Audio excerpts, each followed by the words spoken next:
तैयार रहो। कह करके माँ ने योग अग्नि प्रकट किया, माँ का शरीर धू धू करके जलने लगा। हस कहीं योग अग्नि तनु जारा, भय सकल मग हाहाकारा, भय सकल मग हाहाकारा, भय सकल मग हाहाकारा।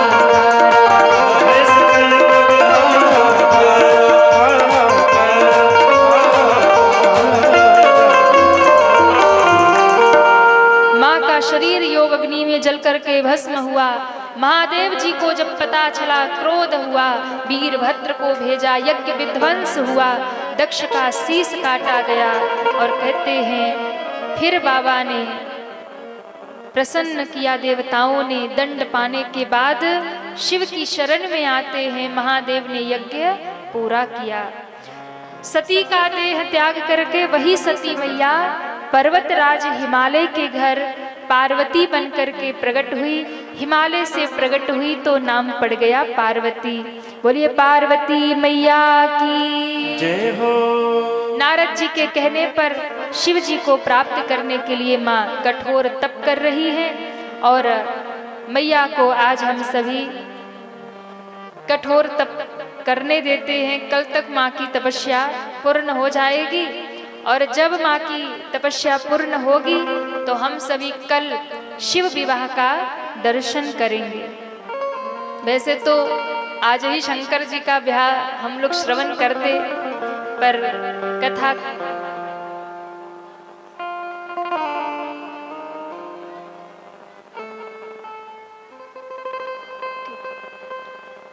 शंकर भगवान का वैसे विवाह तो आज ही होना था, पर आज हमको लगता है भोले बाबा को ये तिथि अच्छी नहीं लगी। उनको लगा नहीं आज नहीं, विवाह कल होगा। तो हम लोग कल शिव विवाह का दर्शन करेंगे। सती मैया पार्वती बनकर के आ गई। अच्छा देखिए, एक बात यहाँ बहुत समझने योग्य है कि सती माँ ने अपना शरीर त्याग दिया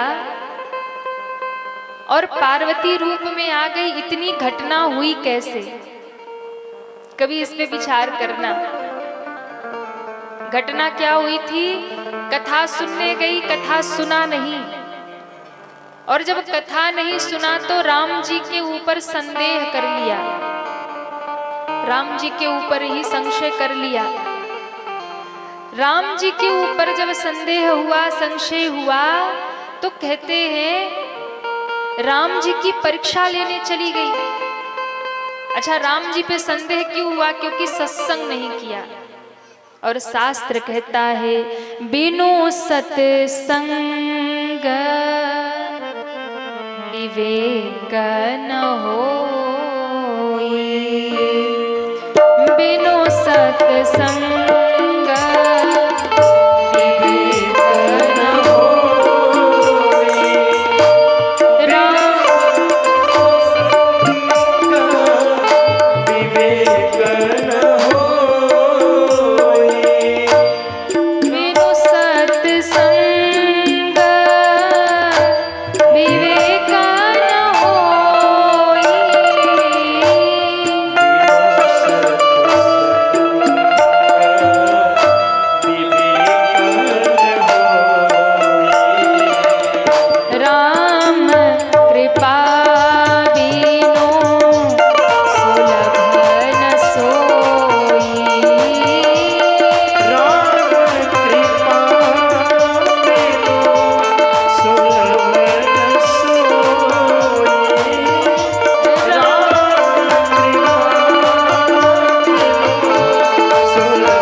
सत्संग विवेक न होई, राम कृपा बिनु सुलभ न सोई।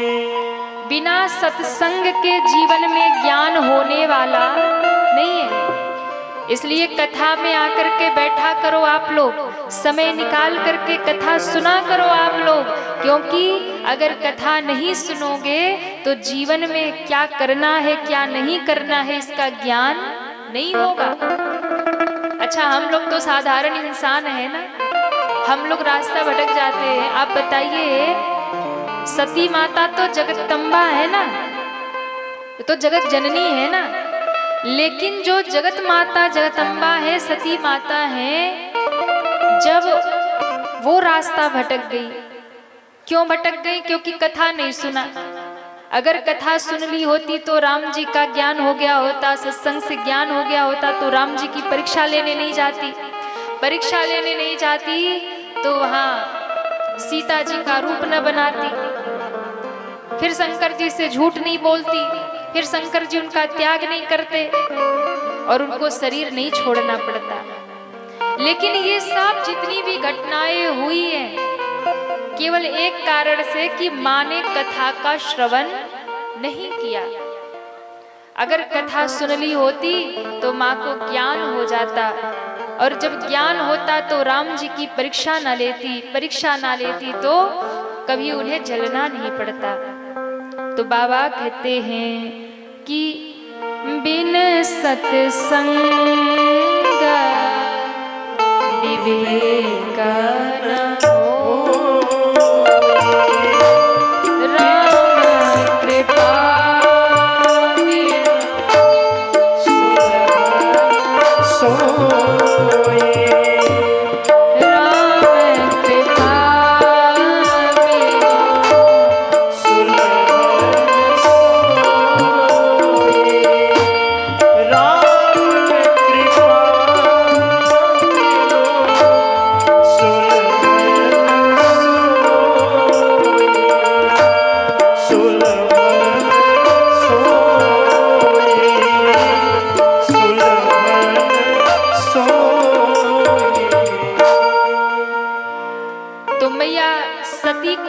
शरीर त्यागना पड़ा, पार्वती रूप में जन्म लेना पड़ा। और उसके बाद शिव कब प्राप्त हुए? जब उन्हें बहुत तप करना पड़ा। अब देखिए, सती मैया नारद बाबा के कहने पे तप करने चली गई, क्योंकि नारद जी ने हिमालय और मैना को कह दिया कि सुनो, तुम्हारी जो बेटी पार्वती है ना, इनके अंदर सारे गुण है, सर्वगुण संपन्न है आपकी कन्या, लेकिन एक दोष है। कौन सा दोष है? तो कहा इनको जो पति मिलेगा वो थोड़ा खतरनाक होगा। कैसा पति मिलेगा? तो कहा भैया, जोगी जटिलय काम मन, नगनय मंगल भेष, अस स्वामी यही गन मिलही, परिहस्त असरे, अगुनय मान मातु पितु हीना, उदासीन सब संशय छीना।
पार्वती को वर कैसा मिलेगा?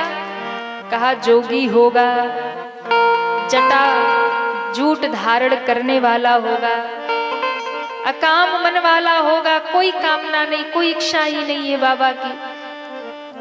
नग्न अमंगल भेष, नग्न रहने वाला, अमंगल भेष, चिता भस्म लगाएगा, सांप बिच्छू पहनेगा, भांग धतूरा खाएगा,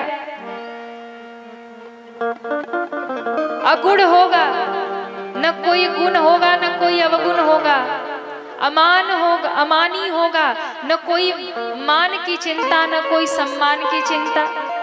कोई अपमान कर दे तो भी प्रसन्न है बाबा, कोई सम्मान कर दे तो भी बाबा प्रसन्न है।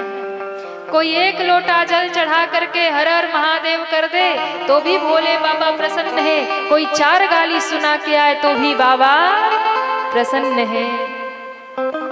माता पिता का तो कोई ठिकाना ही नहीं होगा, महादेव जन्मा है।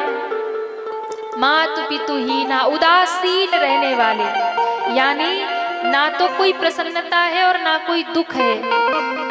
उदासीन का मतलब क्या होता है कि जिसके भीतर कई होते हैं ना महात्मा, उदासीन व्रत लेकर चलते हैं। उन्हें ना दुनिया के सुख से मतलब है ना दुख से मतलब है, ना प्रसन्न होंगे ना दुखी होंगे, उदासीन। तो महादेव कैसे हैं? बोले ना खुश रहते हैं ना दुखी रहते, उदासीन रहते। उदासीन सब संशय छीणा, सभी संशयों से हीन, ऐसे महादेव। हिमालय और मैना ने सुना, अच्छा ऐसा पति मिलेगा? बोले हाँ, जंगल में रहने वाला जोगी होगा। अच्छा भोले बाबा जो है ना बहुत भोले हैं, बहुत सीधे हैं महादेव। आप अगर इनको देखिए, एक शंकर, मैया लोग बीच में क्या बतिया रही है, कथा सुनाए कि ना सुनाए? हम बोले कि आप बोलेंगे? बताइए। अरे कहिए, हम बोले तो आप लोग सुनेंगे तब ना बोलेंगे। सब मैया देखो, मैयाओं को क्या है कि कथा में समय मिल जाता, चलो घर से आई आराम से यहाँ बैठी पंचायत शुरू। अब यहाँ कथा में भी बैठ के पंचायत करना है तो फिर कथा में बैठने का मतलब क्या है? और कई पंचायती मैया होती हैं, वहां जहां बैठ जाएंगी वही पंचायत इकट्ठी। बोलिए शंकर भगवान की जय हो। तो मैं क्या कह रही थी आप लोगों को? कहां गई कथा? देखो, जब आप शोर करते हो तो हमारा सिग्नल कट जाता है, इसलिए कथा में बिल्कुल शांति से बैठा करो आप लोग। कहां थी कथा? आप लोगों को भी भूल गई? हाँ, बोलिए शंकर भगवान की जय हो। तो भोले बाबा जो है ना, ये इनका नाम है ये भोले भाले। महादेव जितना भोला कोई देवता नहीं है, और शिव से जल्दी प्रसन्न होने वाला भी कोई देवता नहीं है। जितने भी देवता है ना, सबके पूजा की विधि है। जितने भी देवता हैं सबके भोग की, आरती की, पूजा की विधि है, विधान है। विधि विधान से पूजा करोगे तब देवता खुश होंगे। पर एक मेरे महादेव ऐसे हैं जिनके पूजा की कोई विधि ही नहीं है, बिना विधि के भी पूजा कर लो तो बाबा प्रसन्न हो जाते हैं। कोई विधि विधान की जरूरत नहीं है। कुछ ना मिले, एक बेलपत्री ले जाके चढ़ा दो, बाबा खुश हो जाएंगे। कुछ ना मिले, एक लोटा जल ले जाके चढ़ा दो, बाबा खुश हो जाएंगे। कुछ ना मिले तो भांग धतूरे का पत्ता ही ले जाके रख दो, बाबा प्रसन्न हो जाएंगे। वो भी ना मिले तो सामने खड़े होकर के हर हर बम बम कह दो, बाबा प्रसन्न हो जाएंगे। अब बताओ, ऐसा कोई है देवता? सामने खड़े होके केवल हर हर बम बम कह दो तो भी बाबा कहेंगे खुश रहे बेटा, प्रसन्न हो जाएंगे, वरदान दे देंगे। तो ये शिव है। और तो और एक घटना सुनाए आपको, सुनाए कि रहने दे? सुना दे। एक बार एक गांव में चोर गया चोरी करने। अब चोर गया चोरी करने, पूरे रात घूमता रहा, कहीं दांव मिला नहीं चोरी करने का। भोर होने का समय था, उसको लगा कि आज तो लगता है रह जाएंगे ऐसे, कुछ हाथ लगा नहीं। गांव के बाहर एक शंकर भगवान का मंदिर था।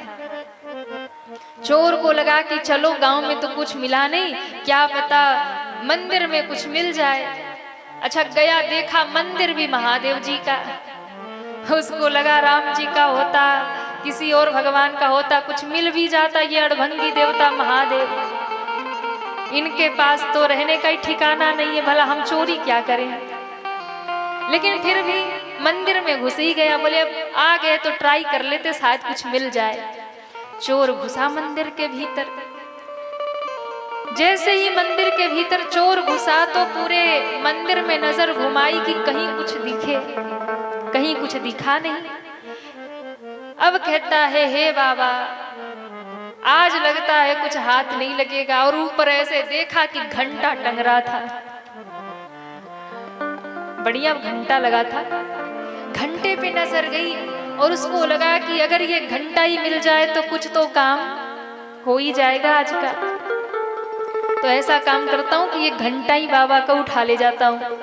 तो चोर उठा और घंटे को निकालने का प्रयास करने लगा, लेकिन अब घंटा पकड़े सो निकल पाए नहीं, क्योंकि घंटा थोड़ी ऊपर बंधा था। अब वो सोचने लगा घंटा कैसे निकालूं, कैसे निकालूं। आसपास देखा तो कुछ स्टूल वगैरह था नहीं कि चढ़ के उतार ले। अब भोर होने को है, अब इसको डर लग रहा है कि पुजारी जी भी आ ही रहे होंगे और आने से पहले तो हमें घंटा चोरी कर लेना है, पर करूं कैसे। अब ऊंचाई पे बदरा, घंटा पकड़ में नहीं आए। उसको लगा कि यहाँ बस एक ही उपाय है, ये शंकर जी की पिंडी पे अगर चढ़ जाऊं तो घंटा हाथ लग जाए। लेकिन फिर चोर तो था पर इंसान तो था। उसने कहा हे भोले बाबा, हमें माफ कर दो। दिन में वैसे तो हजारों भक्त आते हैं, आपकी पूजा करते हैं, पर मैं ठहरा एक चोर, और यदि घंटा लेकर नहीं गया तो आज मेरा परिवार भूखे रह जाएगा, माफ कर दो बाबा। और ये कह करके चोर शंकर जी की पिंडी पे चढ़ गया। और जैसे कहते हैं महादेव की पिंडी पर चढ़ के घंटा उतार ही रहा था कि उतने में ही महाराज डमरू बजाते हुए उसी मंदिर में महादेव प्रकट हो गए। भोले बाबा प्रकट हो गए। कहते हैं भोले बाबा जैसे ही प्रकट हुए, चोर तो घंटा फेंक कर भागा। शंकर जी कहते रुक जा रुक जा रुक जा रुक जा। अरे भाई रुक, चोर भाग रहा है। बोले अब की खाई तो खाई, अब की खाई तो राम दुहाई। अरे बाबा हमें क्षमा कर दो, हमें नहीं पता था कि आप अपने घंटा की रखवाली खुद करते हो। नहीं, हम चोरी करने नहीं आते, हमें नहीं पता था कि आप ही अपने घंटा की रखवाली कर रहे हो, माफ कर दो हमको। भोले बाबा ने कहा रुक। रुक तो गया। बाबा आप इसलिए रोक रहे हो कि त्रिशूल उठाओगे और मार दोगे। बाबा ने कहा मारूंगा नहीं, मैं तुम्हें वरदान देने आया हूं, वरदान मांग ले। बोले पक्का? बोले पक्का। मारोगे तो नहीं, त्रिशूल तो नहीं? बोले नहीं उठाऊंगा त्रिशूल, रुक जा, वरदान मांग, मैं बड़ा प्रसन्न हूं। चोर को बड़ा आश्चर्य हुआ। चोर ने कहा कि बाबा दिन में इतने भक्त आते हैं, पूजा करते हैं, आप प्रकट नहीं होते, आप वरदान नहीं देते, हम तो चोरी करने आए और आपके ऊपर भी चढ़ गए, आपके ऊपर चढ़ गए और आपका घंटा भी उतार लिया और आप हमें कह रहे हो वरदान मांग लो। शंकर भगवान ने कहा बेटा मैं इसीलिए तो प्रसन्न हूं, क्यों? दिन भर मेरे द्वार पर लाखों भक्त आते हैं, कोई जल चढ़ाता है, कोई दूध चढ़ाता है, कोई बेलपत्री चढ़ाता है, कोई गंगा जल चढ़ाता है, कोई मुझे प्रसाद चढ़ाता है, अनेकानेक प्रकार के वस्तुएं लाकर के लोग मुझे चढ़ाते हैं, पर पहला भगत ऐसा आया जिसने अपने आप को ही चढ़ा दिया। एक तू पहला भगत ऐसा आया, तूने तो खुद को ही मेरे ऊपर चढ़ा दिया। मैं तेरी शरणागति से प्रसन्न हो गया, तुम खुद अपने आप को चढ़ा दिए हमको। चोर सोचने लगा ये तो गजब की बात है, ये भोले बाबा ना जल चढ़ाने से खुश हुए, ये भोले बाबा ना दूध चढ़ाने से खुश हुए, ना अक्षत बेलपत्री से खुश हुए, और हम तो चोरी करने आए सो हम पे खुश हो गए। तो भैया महादेव इतने भोले भाले हैं कि चोर अगर घंटा भी चुराने जाता है तो उसको वरदान दे देते हैं। अच्छा, अब ये सोचकर कोई ये ना सोचे कि चलो अब पूजा बंद, अब चोरी करेंगे। देवी जी ने बढ़िया बता दिया कि अब भोले बाबा को खुश करना है तो घंटा चुराने जाओ और उन्हीं के ऊपर चढ़ जाओ। तो ध्यान रखना, महादेव का नाम है भोले भाले, वो भोले भी हैं और भाले भी हैं। तो अगर भगत बन के जाओगे तो भोले रहेंगे, पर अगर चालाकी दिखाने जाओगे तो भाले बन जाएंगे। हाँ, तो कहीं ये कथा सुन के आप लोग भी ट्राई करने मत पहुंच जाना कि चलो हम भी घंटा चुराएंगे, मामला खतरनाक हो जाएगा। तो ये हमारे महादेव जी हैं। तो भोले बाबा का स्वभाव ऐसा है कि वो शीघ्र प्रसन्न हो जाते हैं। पार्वती मैया को कहा जाओ तप करो। मैया पार्वती तप करने चली गई। कहा सुनो, समरथ को नहीं दोष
कि सामर्थवान को दोष नहीं है। यद्यपि महादेव का जो वेश है वो अमंगल है, पर उनका दर्शन बड़ा ही मंगल है।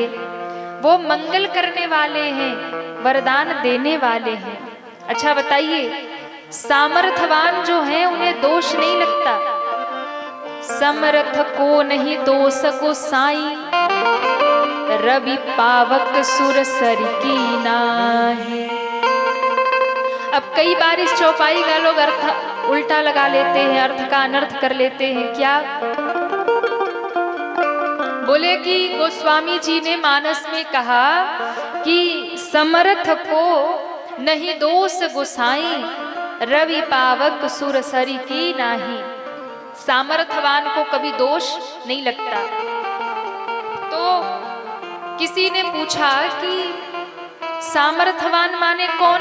बोले जिसके पास बहुत धन हो वो सामर्थवान है, या जिसके पास बहुत बड़ा पद हो, प्रतिष्ठा हो, वो सामर्थवान है।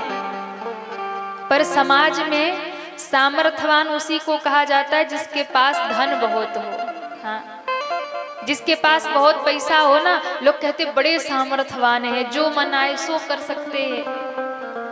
अब कोई धनवान हो करके उल्टी सीधी हरकत करे, पाप करे, अधर्म करे और कहे कि मानस में लिखा है कि समर्थ को नहीं दोष गोसाई, हम सामर्थवान है, जो जी में आए करेंगे, हमें दोष लगने वाला नहीं है, तो फिर गलत हो जाएगा। पर समाज में यही देखा जाता है कि जिसको जितना अधिक धन हो, कोई बहुत बड़ा पद मिल जाए, बहुत पैसा हो जाए, तो आदमी सोचता है अब तो हम सामर्थ्यवान हो गए, जो चाहेंगे सो करेंगे, जो मन आए सो करेंगे। पर नहीं, ये समाज की सोच हो सकती है कि हाँ ये सामर्थ्यवान है, वो सामर्थ्यवान नहीं है। तो सामर्थ्यवान किसको कहा गया है? अब सुनिए, सामर्थ्यवान कौन है? रवि पावक सुरसर की ना। सामर्थ्यवान कौन है? तो भगवान सूर्य नारायण सामर्थ्यवान है। सूर्य के पास सामर्थ्य है। क्या? सूर्य की जो किरण होती है वो हर जगह पड़ती है, पूरी दुनिया में पड़ती है ना। एक राजा का घर हो, उसके घर भी सूर्य की किरण आती है, और एक गरीब का घर हो, उसके भी आंगन में सूर्य की रोशनी आती है ना। वो सूर्य की रोशनी मंदिर में भी जा रही है। वो सूर्य की रोशनी कहाँ जा रही है? कहाँ? नालों में भी जा रही है, गंदे स्थानों पर भी जा रही है, कीचड़ में भी जा रही है। लेकिन अब कोई कहे कि सूर्य की रोशनी गंदे नालों में पड़ रही है, गंदे स्थानों पे पड़ रही है, तो सूर्य की रोशनी दूषित हो गई, धूप दूषित हो गया, दोष आ गया? नहीं, सूर्य की किरणों में कभी दोष नहीं आ सकता, क्योंकि सूर्य भगवान सामर्थ्यवान है। अभी बारिश हो गई है तो जमीन थोड़ी गीली हो गई है ना? हो गई है गीली जमीन? अरे पंडाल में नहीं, बाहर हो गई है ना।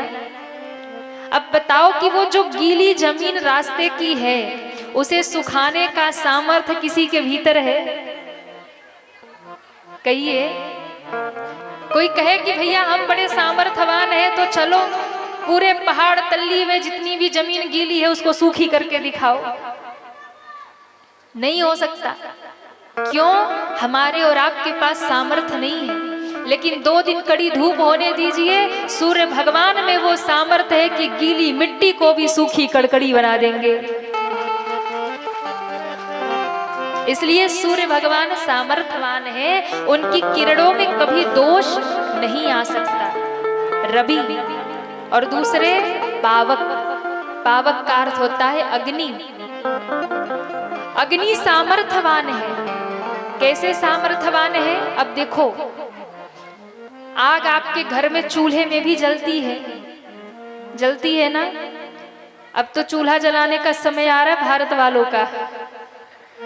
हाँ, गैस की समस्या हो गई ना, सिलेंडर नहीं मिल रहा, तो अब जो बड़े ठलाते फिरते थे ना, अब उन्हें भी चूल्हा जलाना ही पड़ेगा।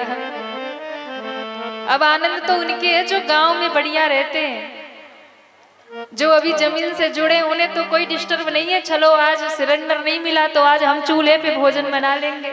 पर समस्या तो उनकी जो बेचारी बिल्डिंगों में रहते हैं, शहरों में। हाँ, अब उनको भाग भाग के गांव में आना पड़ेगा, क्योंकि शहर में रोटी मिलेगी नहीं उनको। तो अग्नि चूल्हे में जलती है, भोजन पकाती है। अग्नि यज्ञशाला में जलती है, देवताओं को भोजन मिलता है। और कोई यदि शरीर शांत हो जाए तो शमशान में, चिता में भी आग जलाई जाती है।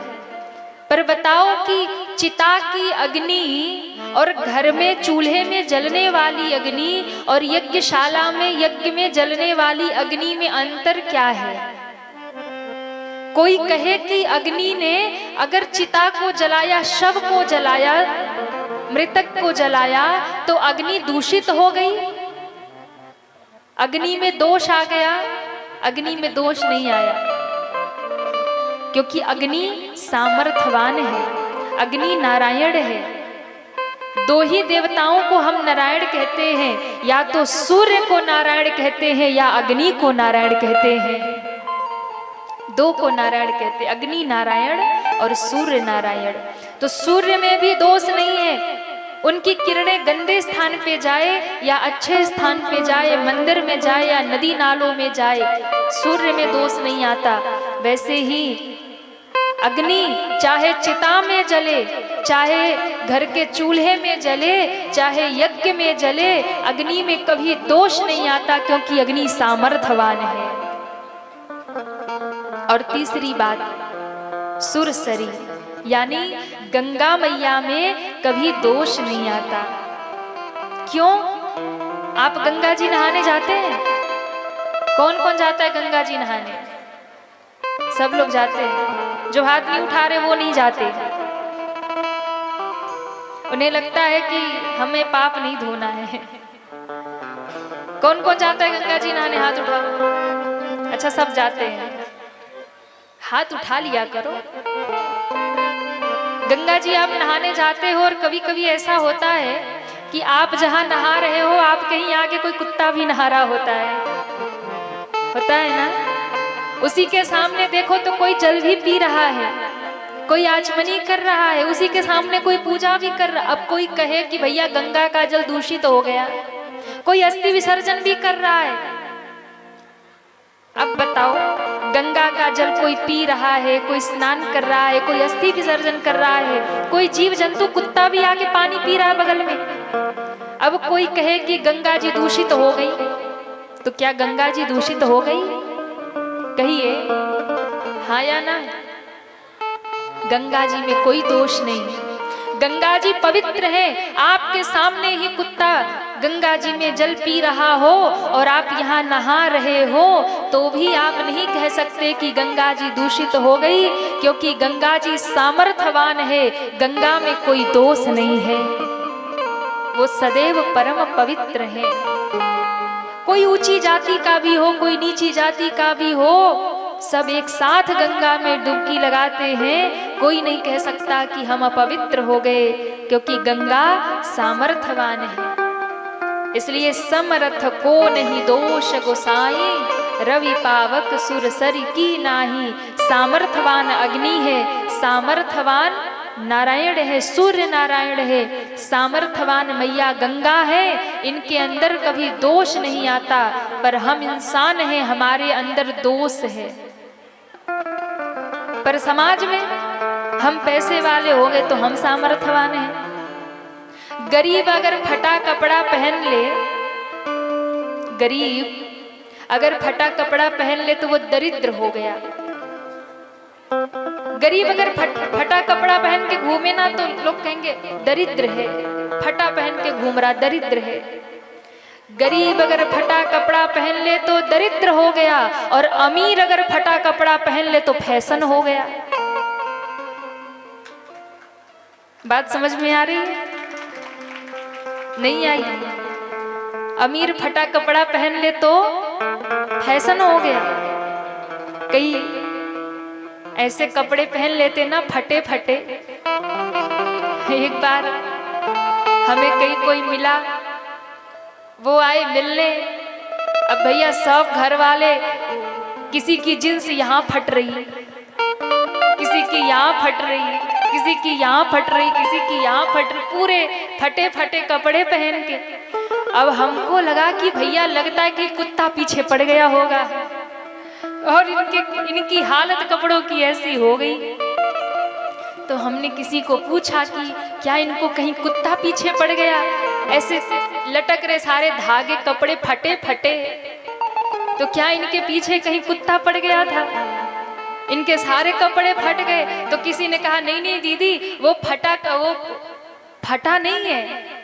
हमने कहा फिर? बोले वो ब्रांडेड कपड़ा है, बड़ा महंगा है, वो कुत्ता पीछे नहीं पड़ गया, वो खरीद के ही वैसा लाया। मैंने कहा इतना फटा कपड़ा, ये फैशन है? बोले हाँ ये फैशन है। हमने कहा धन्य हो भैया, ये कौन सा फैशन है कि फटा कपड़ा पहन लो, जितना फटा उतना महंगा। अब बताओ। अच्छा, गरीब अगर बेचारा घुटने पे थोड़ा फट जाए उसका जींस, तो लोग कहेंगे अरे ये तो दरिद्र है, फटा पहना है। और अमीर यदि महंगा ब्रांडेड ज्यादा पैसा लगा के फटा कपड़ा पहन ले तो बोले फैशन हो गया। तो बताओ, समाज की ये स्थिति है।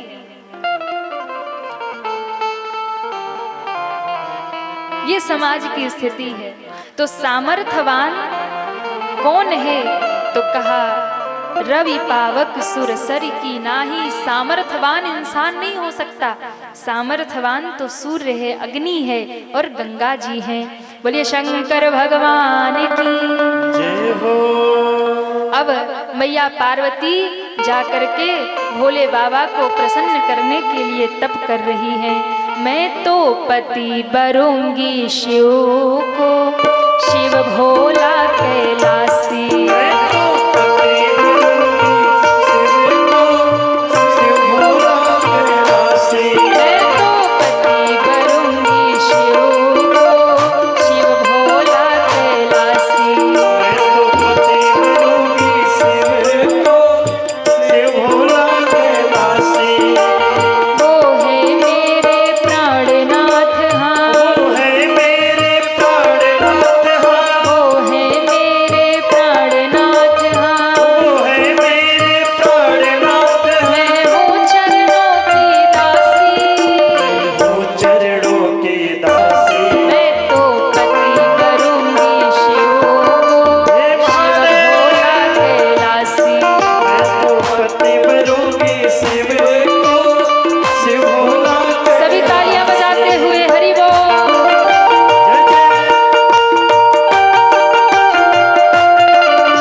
की फांसी बाबा काट दे, उठाओ पूरे पूरे हाथ। और आप लोग तो बाबा धाम के निवासी हो, हाँ, एक बार बाबा के चरणों में हाजिरी लगाओ, दोनों हाथ उठा के। उनके चरण में कट जाएगी, उनके चरण में कट जाएगी जन्म जन्म की फांसी। मैं तो पति बनूंगी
वास करे वो, मैं शिव की अभिलाषी।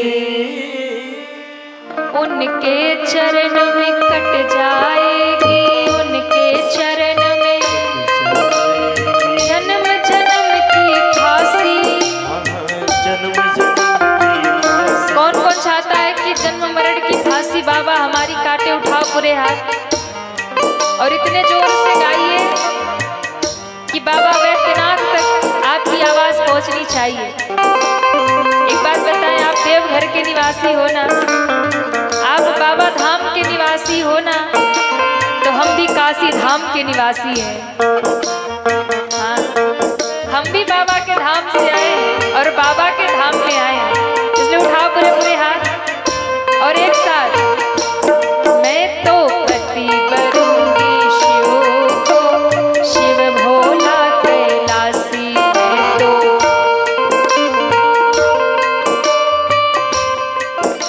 आवाज नहीं आ रही है। मैं तो पति बनूंगी शिव को, शिव भोला कैलासी। मैं तो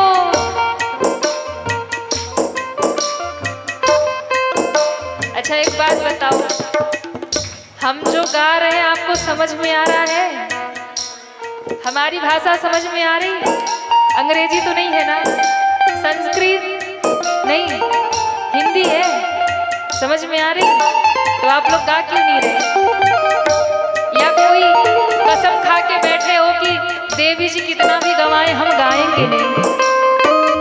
ऐसा तो कुछ नहीं है ना, मौन व्रत तो नहीं होना। उठाओ पूरे पूरे हाथ।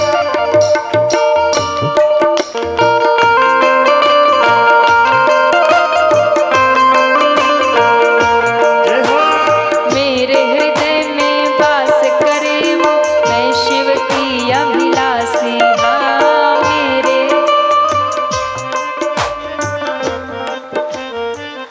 ये पहाड़ तल्ली वाले सो जाते हैं, इनको जगाना पड़ता है।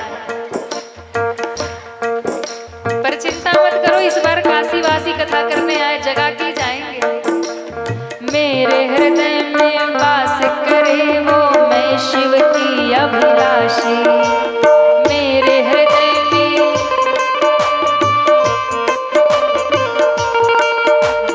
शिव के चरण में कट जाएगी, शिव के चरण में कट जाएगी, शिव के जन्म जन्म की फांसी। जन्म शिव के चरण में कट जाएगी, जन्म जन्म की फांसी। शिव के चरण में बाबा जन्म जन्म की फांसी। ओ बाबा, दोनों हाथ उठा के भैया पार्वती क्या कह रही? मैं तो पति बनूंगी शिव।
की जय हो। बाबा विश्वनाथ की जय हो।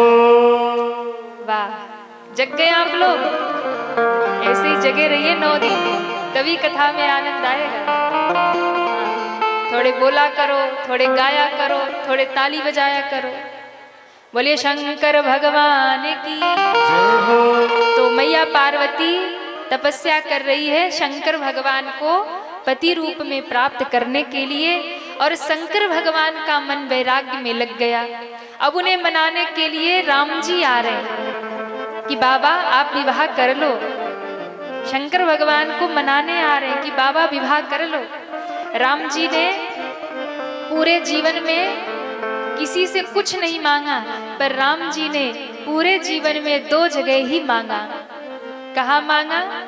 एक तो शंकर जी से कैलाश पर जाके मांगा कि जाहि विवाह शैल जनी यह मोहि मांगे देहु। मैं यही मांगता हूँ कि बाबा आप पार्वती मैया से जाकर के विवाह कर लो। एक शंकर जी से मांगा और एक दूसरा केवट भैया से राम जी ने नौका मांगा। 2 जगह राम जी ने मांगा, एक शिव से मांगा, एक केवट से मांगा। तो अब राम जी मनाने आ रहे, और कैसे राम जी अब शंकर जी को ब्याह के लिए मनाएंगे, ये कथा हम लोग कल श्रवण करेंगे। आप सभी बहुत विलंब से आते, मैं देख रही थी, कोई 8:30 बजे, कोई 9 बजे, कोई 9:30 बजे। तो कल से आप लोग समय का ध्यान रखेंगे। आइए आज की कथा यही विश्राम करें। सभी दोनों हाथ जोड़िए और भाव से बोलिए। कथा विसर्जन आज की सुनहु वीर हनुमान। राम लखन सीता सहित सबका करहु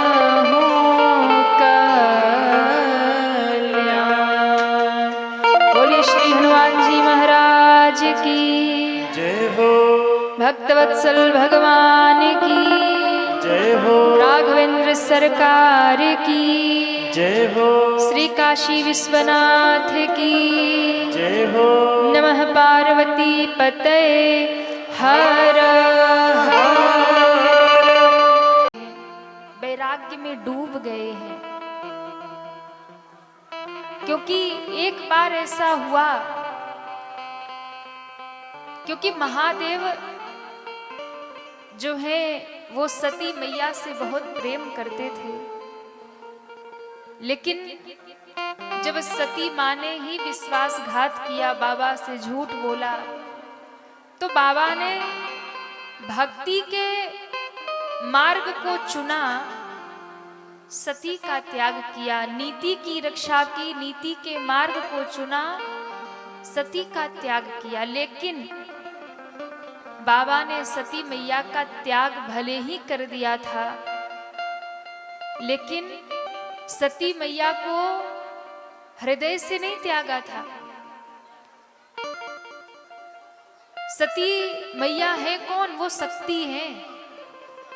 शक्ति के बिना शिव अधूरे हैं, शक्ति के बिना शिव भी शव हैं। इसलिए शक्ति के बिना तो शिव कुछ कर नहीं सकते। बाबा ने त्याग तो दिया था संकल्प करके, पर मन से सती के प्रति प्रेम तो था, और जिससे प्रेम होता है उसके कल्याण की भावना मन में रहती है। अच्छा बताइए, कोई अपने दुश्मन का कल्याण करना चाहता है? जिसको आप देख करके दिन भर जलते रहते हो, मन ही मन गाली देते रहते हो, अरे देखो इसका ये हो गया वो हो गया, कभी उसके कल्याण की भावना नहीं होती। पर हाँ, जिनसे आप प्रेम करते हैं, जो आपके प्रिय हैं, उनके प्रति आप दिन रात भगवान से प्रार्थना करते हो, सुखी रहे, प्रसन्न रहे, आनंदित रहे। महादेव भी यही चाहते थे कि सती बस प्रसन्न रहे, किसी भी भाव से रहे पर प्रसन्न रहे। लेकिन बाबा का यह प्रयास सफल नहीं हुआ। सती मां पिता के घर जाने की जिद करती है। महादेव ने बार बार रोकने का प्रयास किया, पर मां ने देह का त्याग किया। वहां जाकर शिव का अपमान सह ना पाई, तो अब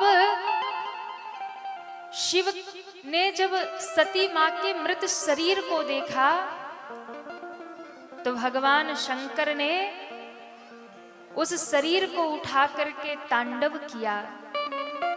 दसों दिशाओं में प्रलय होने लगा। महादेव कुपित हुए। महादेव ने दसों दिशाओं में कोप किया सती के शरीर को लेकर, क्योंकि उस शरीर से भगवान को बहुत प्रेम था, बहुत मोह था। देवता हाथ जोड़े खड़े, लगता अब प्रलय होगा, अब प्रलय होगा। भगवान श्री हरि नारायण की शरण में गए और कहा, प्रभु अब इस संकट से आप ही हमें बचा सकते हैं। महादेव तो लगता है आज प्रलय कर देंगे। दसों दिशाओं में मां सती के उस शरीर को लेकर के तांडव कर रहे हैं। मुझे लगता है कि जब तक मैया सती का शरीर उनसे दूर नहीं होगा, तब तक बाबा का मोह भंग नहीं होगा। वो भूल चुके हैं स्वयं को कि वो रुद्र हैं, वो महादेव हैं, वो भोलेनाथ भी हैं, वो देवों के भी देव हैं। प्रार्थना का कोई असर नहीं। तब भगवान नारायण ने अपना सुदर्शन चक्र छोड़ा और सती मां के एक एक अंग के टुकड़े कर दिए, एक एक अंग को काट दिया। सुदर्शन चक्र चला, एक एक अंग मां का कट कट के गिरने लगा, और जहां जहां मां सती का अंग गिरा, वहां वहां 51 शक्ति पीठों की स्थापना हो गई। आज भी जितने शक्ति पीठ हैं ना, जो हमारे 51 शक्ति पीठ कहे जाते हैं, हर जगह मां का कहीं न कहीं एक एक अंग गिरा। जैसे हमारे काशी जी में मणिकर्णिका घाट है, वहां मां के कान की बाली गिरी, वो मणिकर्णिका घाट कहलाया। अनेक अनेक शक्तिपीठ स्थापित हो गए। जब मां सती के शरीर के अंग विभाजित कर दिए नारायण ने अपने चक्र से, तब महादेव का मोह भंग हुआ। तब महादेव अपने निज स्वरूप में लौटे। अरे ये मैं क्या कर रहा था, ये तो होना था।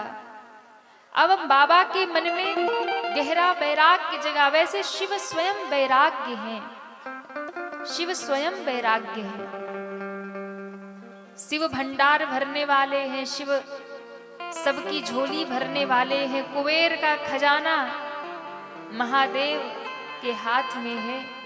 जिस पर प्रसन्न हो जाए उसके घर भंडार भर देते हैं। ये मेरे भोलेनाथ हैं। लेकिन स्वयं भोले बाबा शमशान में रहते हैं, पहाड़ में रहते हैं। स्वयं भोले बाबा पर्वत पे रहते, गुफा में रहते हैं। पहनने के लिए तो मृगछाला पहनते हैं, सांप बिच्छू पहनते हैं। खाने के लिए तो भोले बाबा भांग धतूरा भी खा लेते हैं।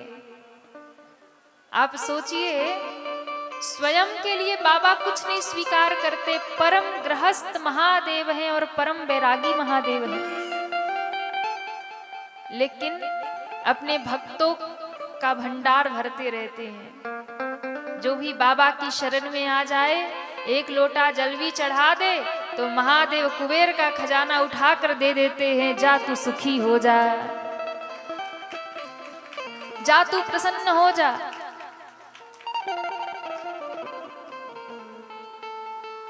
विधाता की लेखनी अगर कोई टाल सकता है तो वो शिव टाल सकते हैं।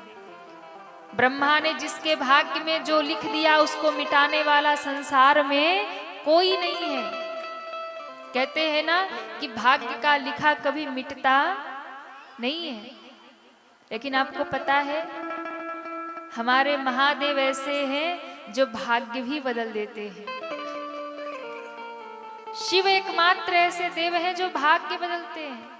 हाँ, किसी और देवता में सामर्थ्य नहीं है कि वो आपका भाग्य बदल दे। स्वयं राम जी भी भाग्य नहीं बदलते। कन्हैया भी भाग्य नहीं बदलते। वो कहते हैं कर्म करो, फल की चिंता मत करो, जो मिलना होगा मिलता रहेगा। हाँ, कन्हैया भी नहीं बदलते भाग्य, राम जी भी नहीं बदलते भाग्य। लेकिन मैं आपको कहूं, देवता भी नहीं बदलते भाग्य, लेकिन मेरे महादेव की शरण में अगर कोई रोता हुआ आ जाए और महादेव प्रसन्न हो जाए तो भाग्य का लिखा भी बदल जाता है। गोस्वामी जी ने रामचरितमानस में लिखा है, भावी हो मेटी सकल त्रिपुरारी। एक महादेव ऐसे हैं, भाविहु मेट सकै त्रिपुरारी। ब्रह्मा ने यदि भाग्य में कुछ भी लिख दिया कोई नहीं मिटा सकता, लेकिन देवादिदेव महादेव अगर प्रसन्न हो जाए तो ब्रह्मा का लिखा हुआ भी मिट जाता है। एक बार ब्रह्मा जी बड़े परेशान हो गए। किससे? भोले बाबा से। बड़े परेशान हो गए और क्या किया? बोले महाराज, ब्रह्मा जी बड़ी शिकायत लेकर बड़े गुस्से में कैलाश पर्वत पे पहुंचे, मैया पार्वती के पास। पार्वती मैया को कहते हैं, बताओ भोले भंडारी कहाँ हैं, तुम्हारे महादेव कहाँ हैं? पार्वती मैया ने कहा, बाबा तो नहीं है, आप हमें बताओ क्या काम है। कहा, सुनो पार्वती जी, आज से हम ब्रह्मा के पद से इस्तीफा दे रहे हैं, हम आज से ब्रह्मा नहीं बन के रहेंगे। पार्वती मैया घबरा गई, ऐसा क्या हो गया कि ब्रह्मा जी अपने पद से इस्तीफा दे रहे हैं? क्या बात हो गई, क्या हुआ? ब्रह्मा जी ने कहा, सुनो, तुम्हारे भोले शंकर जो है ना वो बावरे हो गए, तुम्हारे शंकर बावरे हो गए। क्यों? मैं किसी के भाग्य में कुछ भी लिखता हूं और ये सबकी बदल देते हैं। मेरे विधाता होने का कोई मतलब ही नहीं है, इसलिए अब मैं अपना पद छोड़ रहा हूं। रावरो बावरो तेरो भवानी, रावरो बावरो तेरो भवानी, रावरो बावरो तेरो भवानी, रावरो बावरो तेरो भवानी। जाके भाग्य लिखी मैंने लिपि, जाके भाग्य लिखी मैंने लिपि। ब्रह्मा जी कहते हैं कि पार्वती जी सुनिए, आपके भोले बाबा बावरे हो गए हैं, पागल हो गए हैं। क्यों? एक के भाग्य में मैंने लिख दिया कि न पुत्र, इसे कोई पुत्र नहीं होगा। एक लोटा जल लिया गया, शंकर जी के ऊपर चढ़ाया, बेलपत्री चढ़ाया और जहां हर हर बम बम गाया, भोले बाबा ने उठाया कलम और मैंने जहां लिखा था न पुत्र, वहां लिख दिया सपुत्र। मैंने लिखा था जा तेरे भाग्य में लिख दिया तुझे बेटा नहीं होगा। महादेव ने लेखनी उठाया और मेरी लेखनी बिटा करके महादेव ने लिख दिया जा तुझे 100 पुत्र होगा। अब बताओ, मैंने लिखा पुत्र नहीं होगा, एक भी पुत्र नहीं होगा, और ये लिखते हैं 100 पुत्र होगा। एक के भाग्य में मैंने लिख दिया धन क्षय, तेरे भाग्य में धन नहीं होगा, धन क्षय होगा, यानी तू गरीब रहेगा, तू निर्धन हो जा। पहुंच गया महादेव के दरबार में, एक लोटा जल चढ़ा करके हर हर महादेव कह के गिर गया। और कहते हैं जैसे ही एक लोटा जल चढ़ा के हर हर महादेव कहा, भोले बाबा खुश हुए, उठाई लेखनी। मैंने लिखा था धन क्षयः, बाबा ने लिख दिया धन अक्षयः। मैंने लिखा था तू गरीब होगा, तू कंगाल होगा, महादेव ने लिख दिया तू राजा हो जाएगा। इसलिए मैं ब्रह्मा हूं, मैं कुछ भी लिखता हूं, बाबा मिटा के कुछ और लिख देते हैं। मैं कहता हूं तू कंगाल रहेगा तो बाबा कहते हैं राजा हो जा। मैं कहता हूं एक भी पुत्र नहीं होगा तो बाबा कहते हैं 100 पुत्र हो जाएगा। इसलिए अब मैं इस्तीफा दे रहा हूं।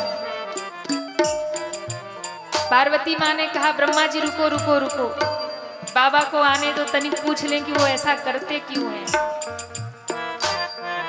ब्रह्मा जी ने कहा पूछ लो, लेकिन जो भी हो तुम्हारे शंकर पागल हो गए हैं। रावरो बाबरो तेरे ओ भवानी रावरो बावरो तेरो भवानी रावरो बावरो तेरो भवानी बावरो तेरो भवानी बावरो तेरो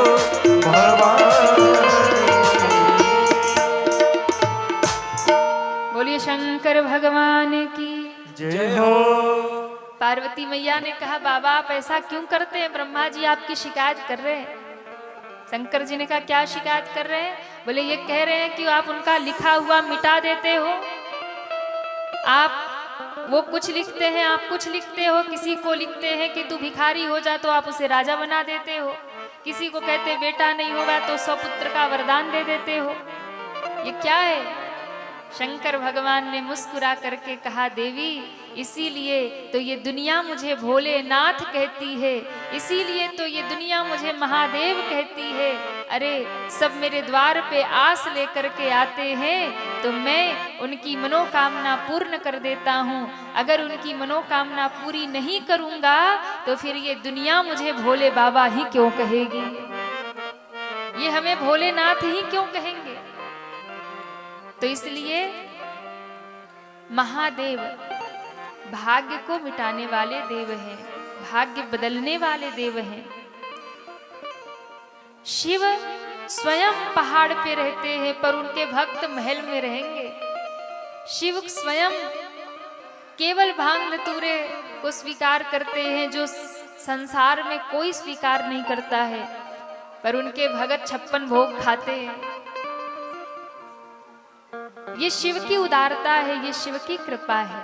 तो परम बैरागी है महादेव, उन्हें अलग से वैराग्य स्थापित धारण करने की आवश्यकता नहीं है।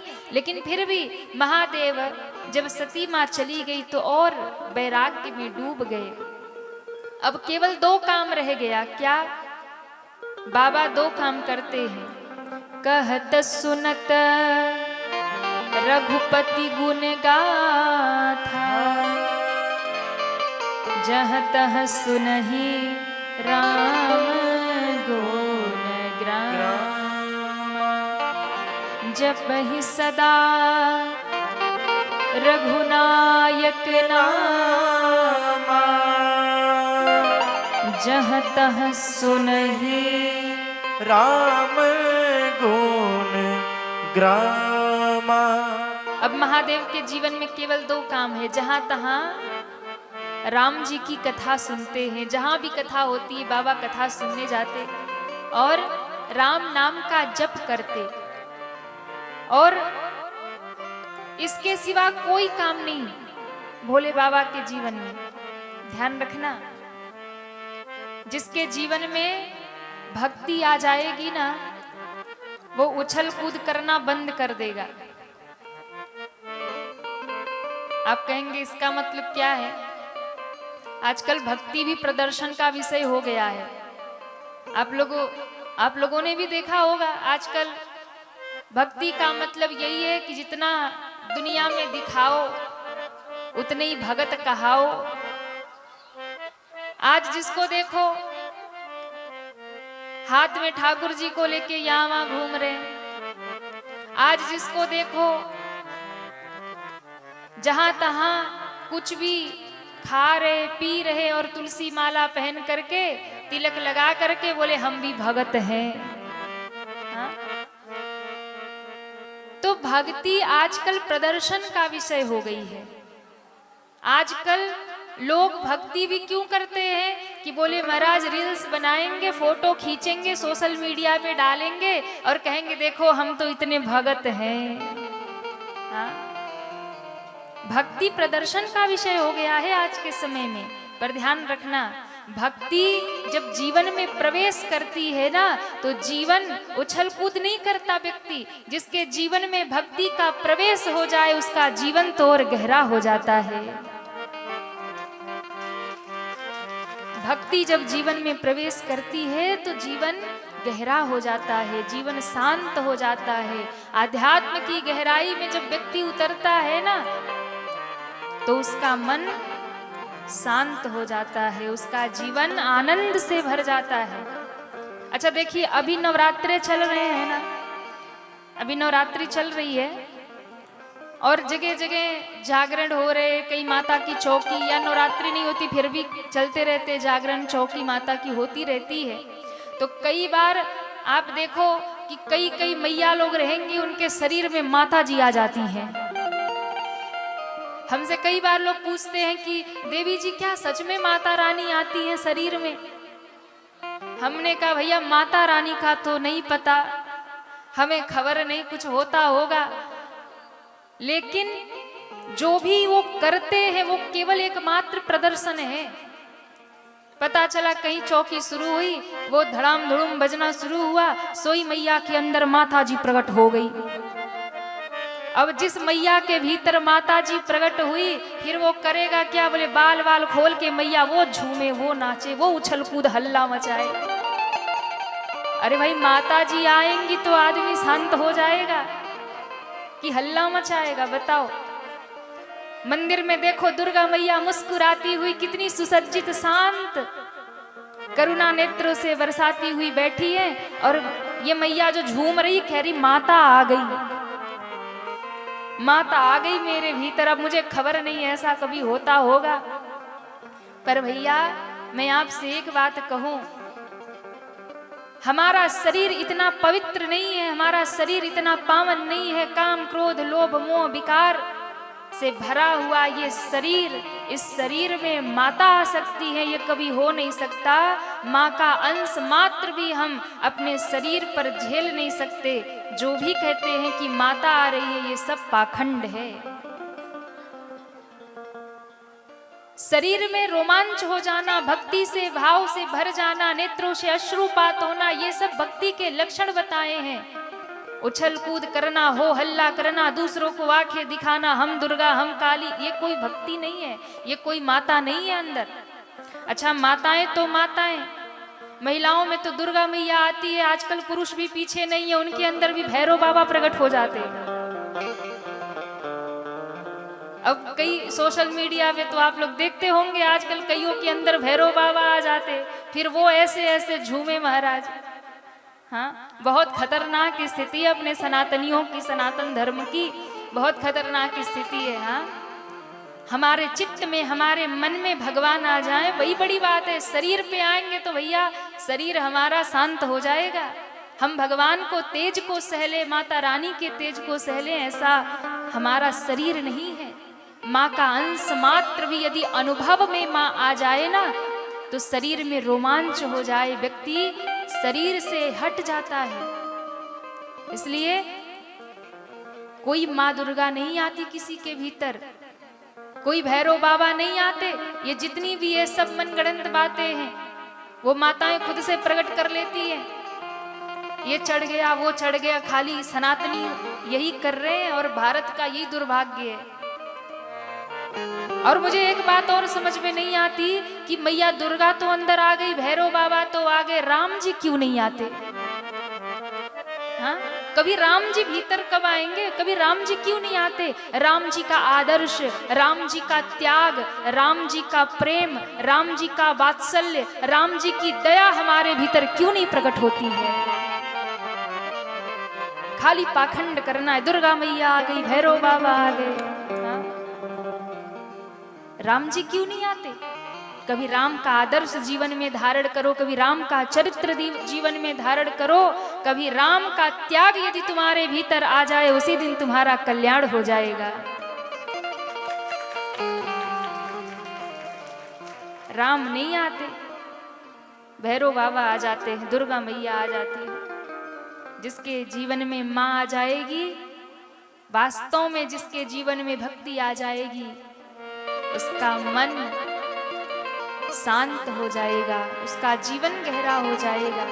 आध्यात्म का, भक्ति का अर्थ ये है कि व्यक्ति मौन हो जाएगा। जो हल्ला कर रहा है ना, माँ तो नहीं आई है पर कुछ और आ गया होगा, भगवान जाने। माँ तो नहीं आ सकती। भक्ति करो पर ज्ञान और वैराग्य के साथ में करो। क्यों? भक्ति के दो नेत्र हैं, ज्ञान और वैराग्य। भक्ति करो तो ज्ञान और वैराग्य के साथ में करो। बिना ज्ञान और वैराग्य के यदि आप कोई भक्ति कर रहे हैं तो ये अंध भक्ति है, ये भक्ति नहीं है। भक्ति करिए, अंध भक्ति मत करिए। अरे जब भगवान की याद में, भगवान के प्रेम में आपका मन डूबेगा, जब भक्ति आपके हृदय में, आपके जीवन में प्रवेश करेगी, तो भैया फिर तो आप संसार को बता नहीं पाएंगे कि मेरे अंदर भक्ति आ गई है, मेरे अंदर प्रभु का प्रेम जाग गया है। फिर तो आपके आंखों से अश्रु बहेंगे और आपका हृदय आनंद से भर जाएगा, प्रेम से भर जाएगा।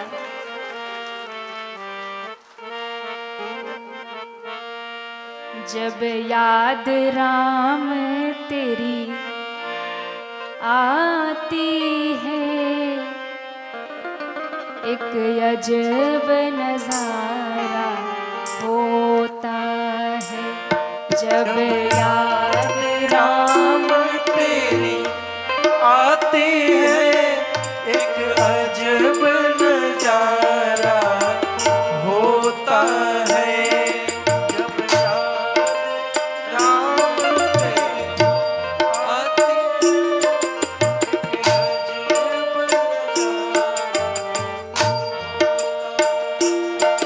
जब याद राम तेरी आती है, तब अजब नजारा होता है। जब याद राम तेरी आती है, एक अजब नजारा होता है। जब याद राम तेरी आती है, एक अजब नजारा होता है। जब याद राम तेरी आती है, एक अजब नजारा होता है।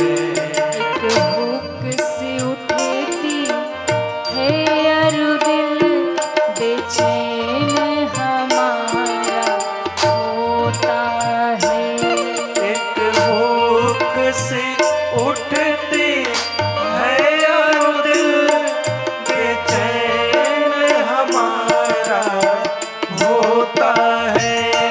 जब याद राम तेरी आती है, एक अजब नजारा होता है। जब याद राम तेरी आती है, एक अजब नजारा सभी दोनों हाथ होता उठा के है। हरि बोल। जय हो।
याद तुम्हारी आती है, तूफानों में बह जाता हूँ।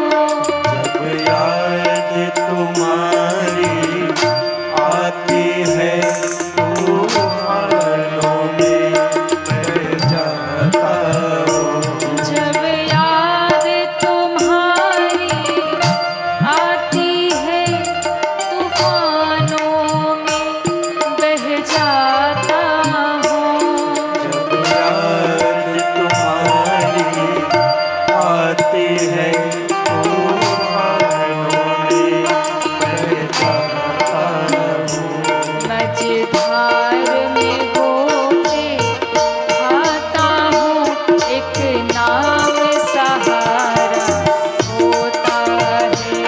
मझधार में गोते खाता हूँ, नाम सहारा होता है। जब याद राम तेरी आती है, एक अजब नजारा होता है। जब याद राम तेरी आती है, एक अजब नजारा होता है। एक भूख सी उठती है अरु दिल, बेचैन हमारा होता है। एक भूख सी उठती है दिल, बेचैन हमारा सभी होता पीछे तक है। दोनों हाथ ऊपर करें पूरे पूरे और तालियां बजाते हुए हरि बोल। जय हो।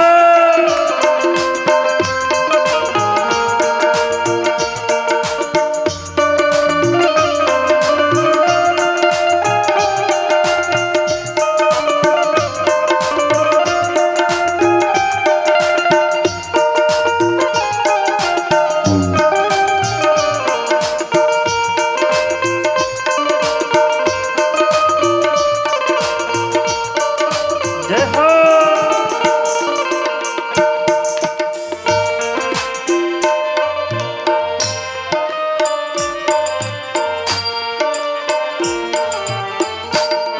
और जब जीवन में भक्ति आ जाए ना, तो भक्त जो होता है उसे हर क्षण हर घड़ी भगवान का ही ध्यान होता है।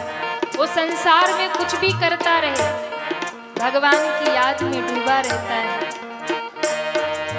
चाहे शरीर उसका कहीं रहे, पर मन उसका भगवान में ही लगा रहता है।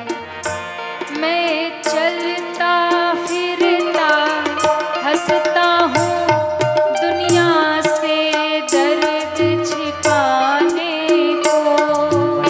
चलता फिरता हंसता हूँ, दुनिया से दर्द छिपाने को। मैं चलता फिरता हंसता हूँ, दुनिया से दर्द छिपाने को। मैं चलता फिरता हंसता हूँ, दुनिया से दर्द क्यों? छिपाने को। ये दुनिया वाले क्या जाने, ये दुनिया वाले क्या जाने, क्या प्यार तुम्हारा होता है। ये दुनिया वाले क्या जाने, क्या प्यार तुम्हारा होता है। जब याद राम तेरी आती है, एक अजब नजारा होता है। जब याद राम तेरी आती है,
होता है जब।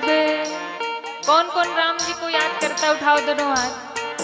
सब लोग याद करते, तो एक बार राम जी से कहिए ना, उठाओ पूरे पूरे हाथ और तालियां बजाते हुए।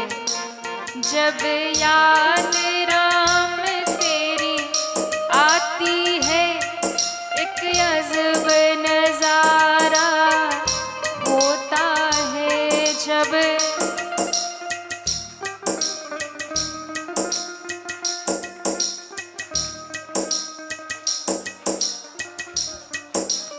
ऐसे लग रहा है कि जैसे भोजन करके नहीं आए, लग रहा है कई दिन के भूखे प्यासे बैठे। भोजन वोजन मिलता है कि नहीं मिलता है? राम नाम में आलसी भोजन में, हम नहीं कह रहे, आप ही कह रहे। हाँ तो होशियारी भोजन में ही दिखाते, भजन में भी दिखाया करो। उठाओ पूरे पूरे हाथ। जब याद राम तेरी आती है, एक अजब नजारा होता है जब।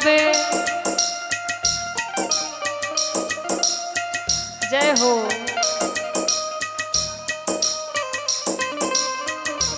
एक होकस उठती है अरु दिल, बेचैन हमारा होता है। एक होकस बेचैन जब याद।